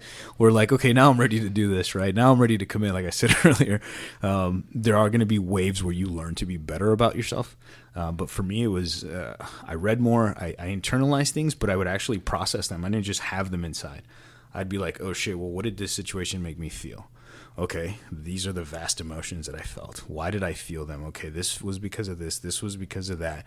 The sadness is because of this, and the potential for their family to be feeling what I'm feeling. And if I'm feeling it on this tiny scale, imagine what their family's feeling, right? So you go into this whirlwind of information that you can start actually channeling into. And be like, okay, well, cool, I'm not the family, so I don't have to feel that sad about this, but I'll reach out to the family, see how the family's doing. So little ways to just heal almost, by figuring out what the problem actually is and then breaking it down into little pieces, I think, is like, it's kind of what you're saying, the emotional intelligence, like being able to break into who you are, why it's affecting you, and then what you can do to fix those little things instead of just trying to be like, well, I was involved in this shooting, help me, right? That's a very different approach, but I feel like that's what dudes are like suckered into thinking, that that's what help is. Sure, and recognizing patterns, and I think it translates to training, like you teach. recognizing what patterns and that you do, that you make mistakes, and then making a concentrated effort to fix them. That's the big one, right? Yeah. That's where a lot of personal development happens, when you're willing to change some things about who you are. Speaking on that, when you transition to the private sector and training, can you explain to the listener what you do now? We talked about Rogue Methods, but can you talk about more about what's going on with you? Yeah. So now it's on the road 24/7 pretty much. I think the last 2 years I've been on the road 270 days of the year. Wow. Yeah. And the mission is simple. I want to take, and I don't think it's unique to me. I think people that just like sharing information have this thing where, like, I learned all this cool stuff. I don't want to die with it. I want to share it with people and dump it on. Hopefully it helps somebody else. And that's my whole mission, is to share everything that I've learned that worked for me, that was fun at some point. And I don't lie about experience, in the sense that this experience worked for me at this time. Will you ever be able to replicate that situation? Never. Sure. It'll never be the same two people. It'll never be the same temperature. It'll never be the same anything, right? The world has already spun and did its own thing.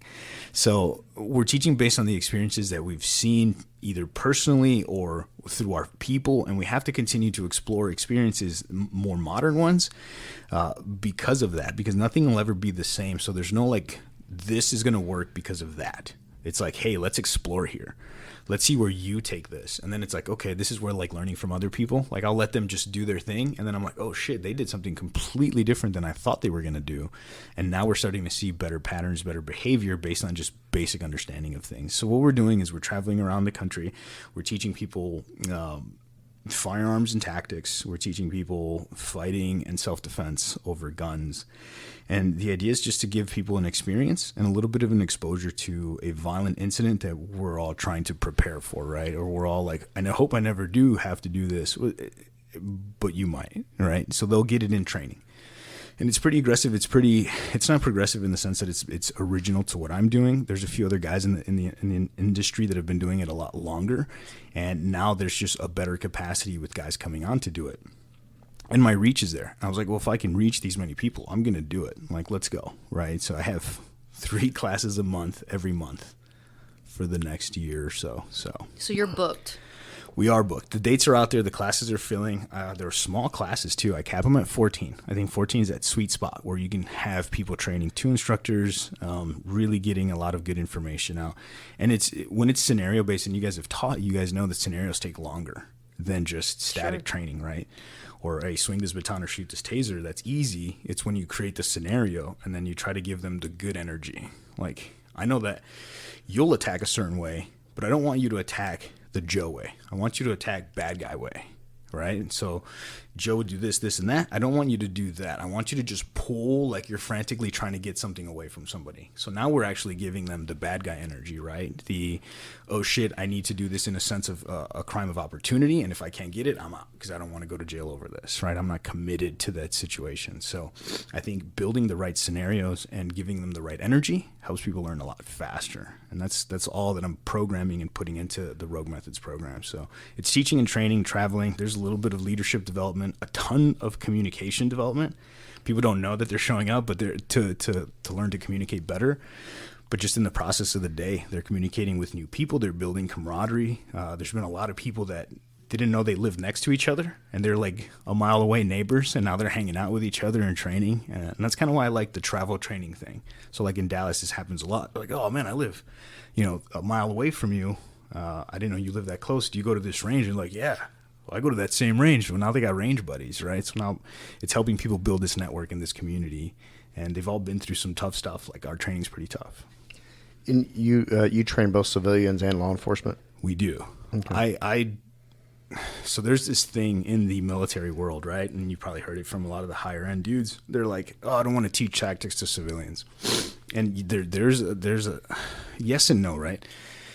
You want to get them trained to the level that you expect them to be at, right? So if you show up and you're like, this is what I know, I'll be like, cool, I'm going to get you to this. I don't expect you to be doing cool guy door kicking stuff because that's not your place anyway. So a great example is home defense, right? Home defense is reverse CQB. That's it, right? So for CQB, we're going in, right? For home defense, you're coming out. So I teach people that. I teach them how to clear from the inside out, and then we talk about the outside in. It's the role is different, but it's the same stuff. So really, I'm not teaching them anything different than I would be teaching a law enforcement team, because you're still learning angles, you're still learning hard walls and soft walls and new corner-fed rooms. You're learning all that stuff. It's just with a different perspective. So all the tactics are the same. Everything is genuinely as good as it would be for the military and law enforcement, just to the application of the individual in front of you.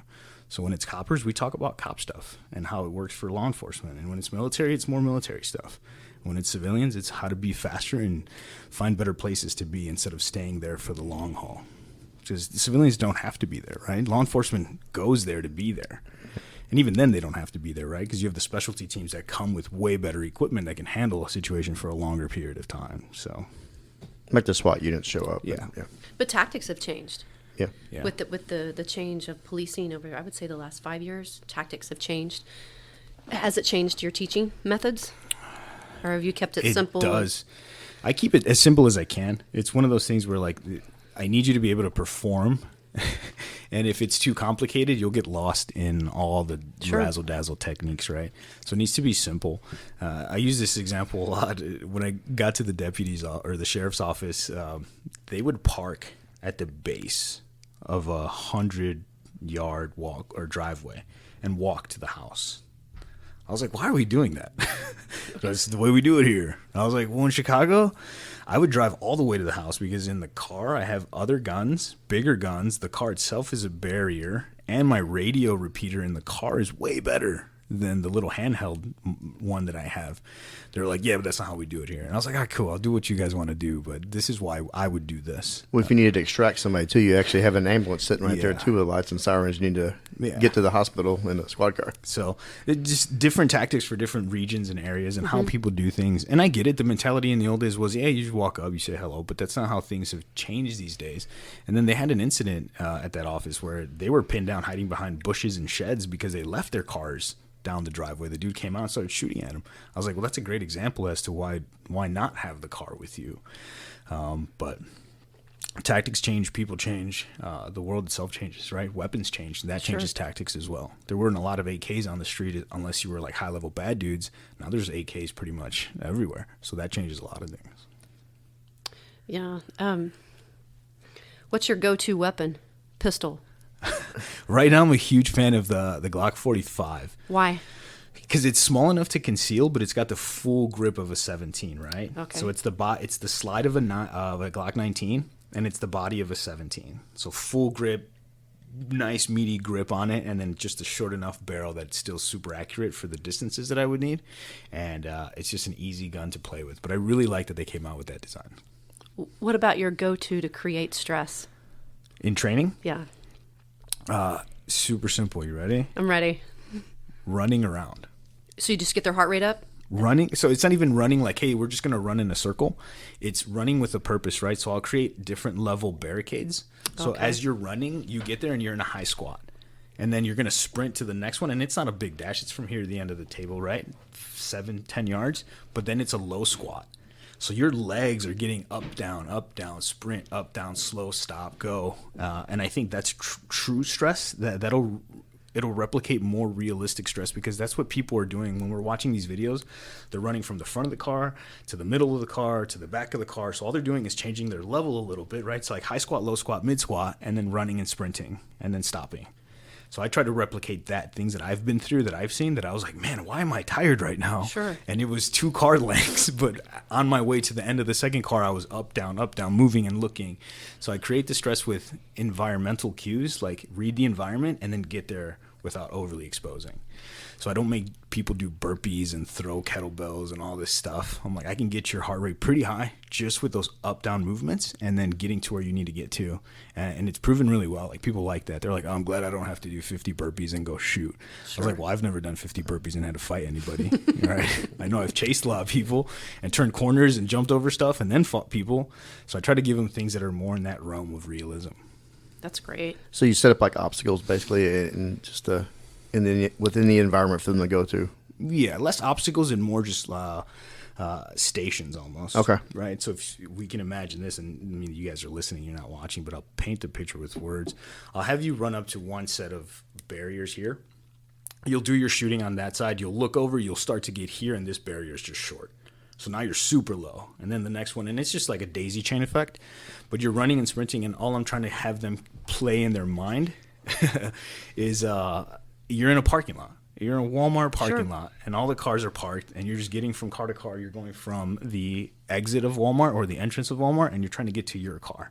And that's what these little things replicate. So it's nothing in the extremes. It's not running from patrol to patrol vehicle unless it's a law enforcement scenario, right? It's just something as simple as that's the Walmart entrance. That's where your family is. Get there without overly exposing, and then finding a good way to get there, because that's the way you're going to exfil your family out. Then they're like, oh, well, then I need to. It's very different when we do things personally, right? The way I act alone is very different than the way I act with family, sisters, cousins, anybody. Then I'm like, the considerations change drastically. So I have them think of that. Like, you're going in as one, but you might be coming out with 2, 3. So everything you're doing on your way in, you should have a plan for 2, 3 on your way out. And that puts people into the right mindset to do things. Yeah, that's great. Do you like training civilians and law enforcement together? And I why? do. Why is that? I do, because it's rebuilding that unity between the community and even the people that aren't criminals that deal with they watch the news, right? So that's a lot of where they get their interaction with law enforcement. It's not even firsthand interactions. When they get to see them in class, they are standoffish of each other. Cops kind of go one side, and then they go over here, and then I'll just mix and mash throughout the day. Like, hey, you two switch, and Tom and Sam and Susie and everybody shaking hands, and like, that's a big deal for me. I shake everybody's hand in the class, and then we take all our glasses off. We all look at each other in the eyes, and I'm like, we're gonna have a safe day. It's your responsibility to create the safety, not mine. I will create the environment that it's safe, but each one of you owns this shit. And we all look at each other in the eye, and everybody agrees, and they all look at each other, and it creates this pack with everybody. And now we're all working together, even if I'm not saying we're working together, right? And so when you see the law enforcement guys with the regular folk, and sometimes, more often than not, some of the civilian dudes shoot better than some of the cops. Yeah. And they're like, man, that dude with that little Kel-Tec, he's shooting better than me. He's got a Lorson. And I'm like, yeah, dude, what's up with that? And then he's like, I need to step up my game. And then they end up becoming friends. And he's like, well, how do you do that? And he's like, oh, a little this, a little that. And then now you have this communication that was never going to be there. Good. So that's why I like fusing the classes with both. And then you put a fight situation where the coppers should win every fight, right? Because your job is to go there and control the situation. Now they're wrestling a 16-year-old kid who's really good at just fundamental wrestling, right? Freestyle wrestling, let's say. And he's putting the cop on his butt, and he's taking the gun from the cop. And the scenario isn't take the gun from the cop. It's Joe, who is a law enforcement officer, is in this class with Steve, who's this other person, and they're having to figure this out together. And so all of that builds a different sense of communication, a different sense of unity. And then everybody fist bumps, high fives, and it's just a good time. And I really like the idea of combining training, but I also like the separation of training too, because then I can really dedicate the ideas behind law enforcement, the ideas behind civilian defense, and then the ideas behind the military. But fusing them is awesome, and I think everybody likes that. How do you like to train on your own? So a lot of the drills, so we have a few drills, right? The assessment drills I don't do on my own because they're for that day. Like, how good are you today? That's the kind of opening drills that I like to do for people. And I don't practice those because I want to know how good I am that day too, right? So if I fumble, I drop a mag or something, like, shit, that's me today. It didn't happen the last 3 classes, but for some reason today, something different. So I like these drills where it actually analyzes the individual's performance to start, right? So I don't do those drills because I get this question a lot, like, oh, you're really good at that drill because you do it all the time. I was like, no, I only do it once in the class with you. That's it. And I try to change it every time, and it's a shooter assessment drill where I'm looking at everything, how you pick up a gun, how you load a gun, how you unload a gun, how you shoot a gun, right? Little things like that. And then my personal training, I dry fire a lot. I work out in the garage, and I dry fire just so that I know how to hold a gun. Best dry fire advice in the world, hold a gun like it's actually going to fire a bullet. That's it, right? Mm-hmm. People dry fire with loose grips, and then they go to shoot a real gun, and it cracks, and they're like, oh, no, what is this, right? So if you dry fire with a max grip, like if the gun was actually going to fire, and then ease off just a little bit. But I do that. I do a lot of weight training, a lot of hanging from the bar just to build grip strength, right? And then dry fire training. I do a lot of jiu-jitsu. And then I get in every one of these drills. Every single drill that you see in those videos, I do one of those drills every class, once or twice with everybody. Yeah, speaking of the videos, can you go ahead and tell the listener where to find your information? Go ahead and it's your stage. So the website's rogue-methods.com, and that's where we have everything from the schedule to bios to whatever's going on across the country as far as training goes. And then rogue.methods is the Instagram page. You'll see a bunch of highlight videos. They're not educational videos by any means. They're just supposed to elicit emotion. You look at these videos like, holy crap, these dudes are fighting over this gun and this dude's getting punched in the face. And it really is just, it's a highlight reel of what you should expect if you want to take it there. Right. A lot of these guys will agree, like, hey, we're going to go all out. And I'm like, all out 80%, guys. And I'm still right there watching these drills, right, to make sure that it doesn't escalate beyond. And that's our job, right? When you guys are managing recruits and people in training, you're like, okay, I probably shouldn't put those two together because they're going to fucking go crazy. But yeah, on that page, you're going to just see photos of people doing cool stuff, fighting over guns, training, shooting, medical, all the things that I think are important if you're going to carry guns. So they're both life-saving tools and they're both potentially hazardous tools, right? And you have a personal I do Instagram on there.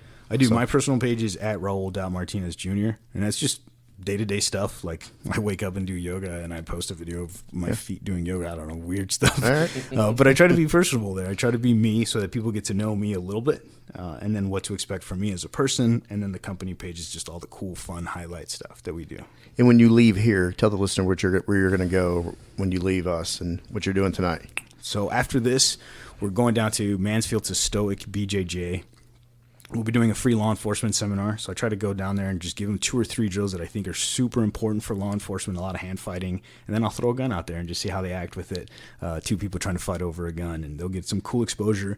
The idea behind that seminar, and I'm trying to do it everywhere that I go, is a little bit of exposure to not only the businesses that provide good training for officers, but also the things that may be missing from an officer's training regimen, right? So if they're not training hand-to-hand skills, well, at least they get to show up to this gym, get a free class, and then they're like, oh, maybe I like this gym. Maybe I'll come back.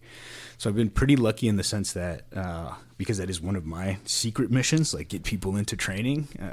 Of the thousands of people we've trained, I get at least 1 or 2 phone calls or emails or DMs of people who've joined new gyms. They've joined their local boxing club. They've joined their local jiu-jitsu school. And that's a big deal for me. I'm like, hell yeah.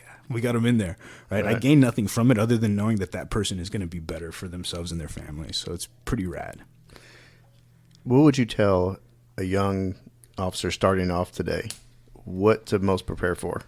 So get physically prepared so that your body doesn't break down before your mind does. I think when dudes and gals physically exert themselves, they go into this panic mode, right? And this goes back to that redlining idea. Physically prepare so that nothing can damage you physically. Mentally is all going to change. Like, yeah, it might be the same domestic. Like a domestic is a domestic. The difference is the people. So those are always going to be different. So just approach it as it's a unique event. Everything should be a unique event and then learn from it. Otherwise, you're just repeating yourself. And somewhere in there, somebody's going to catch your loop and they're going to catch you off guard. So everything needs to be its own individual call, let's just say, and then train physically to be ready. So that nothing catches you and puts you on your haunches. You have a lot of people that are overwhelmed or intimidated by when you say physically.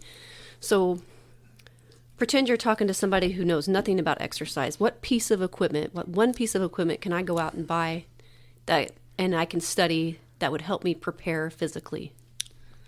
So if we're talking about machines, and I own one, so I'll talk about it from experience. I bought the Rogue Fitness Echo Bike. It's the assault bike. Sure. That thing is phenomenal. You will never beat it. You will never win against it. So it's a forever nemesis, right? And I go to the garage and the family comes over. They look at me weird because I'm in there like fighting this machine, and it works your upper body, your lower body. You can work them simultaneously, or you can take a break off your legs and just use your arms, and it simulates running really fast. It's low impact on your knees. I think they're like $600 or $800. They're not terribly expensive. But it builds your cardio in a nasty way. Like, I'm coughing out random stuff from like 1984. Yeah. You're like, oh God, this is rough. But that one single piece of equipment, if you have access to an assault bike, use it. Like, it will build you to be better. Well, and you don't even have to spend the $800. You can get on and find one of those old Aerodyne. Yes, if I It's can the find same one of thing. those old school ones, I have one in my garage. I would get one And just as a memento. It's loud, but it creates the same misery. For sure. So and that's one of those things where it's like the things that are the most uncomfortable are technically some of the best things for you, right? And it's just a good piece of equipment. It works everything. Once I got turned on to that, I was like, okay, this is going to be good. It changed all my other stuff. It helps with running. It helps with everything, and it's an easy piece to have. Other than that, free stuff, push-ups, squats, pull-ups, and running. I mean, you're going to do that in the academies anyway, right? Right. You might as well get good at them. So just max out every day on everything 2-3 times, full max. That's an easy way to start preparing your body.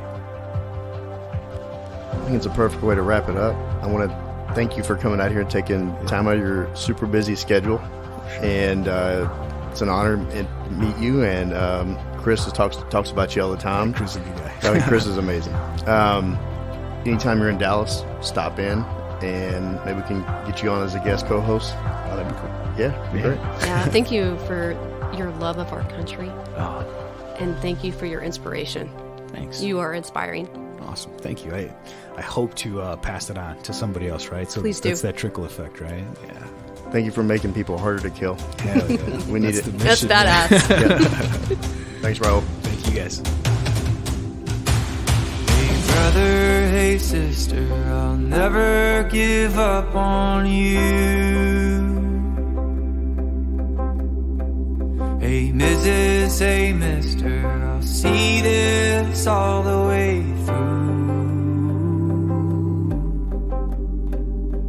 No matter how far the sun and the moon, I'll never give up on you. Down when you're lonely, I'll pull you up.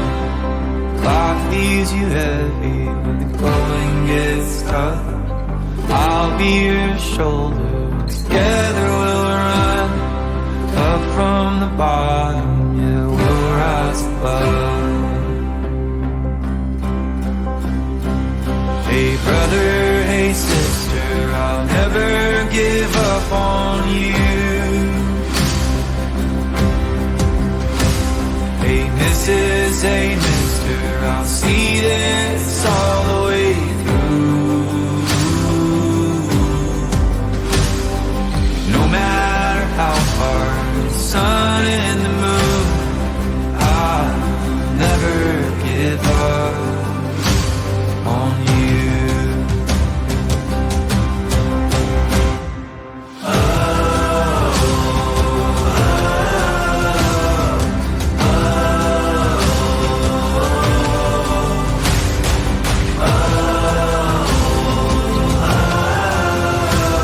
I'll never give up on you. Hey brother, hey sister, I'll never give up on you. Hey Mrs., hey mister, I'll see this all the way through. No matter how far, for the gold and the blue, I'll never give up on you.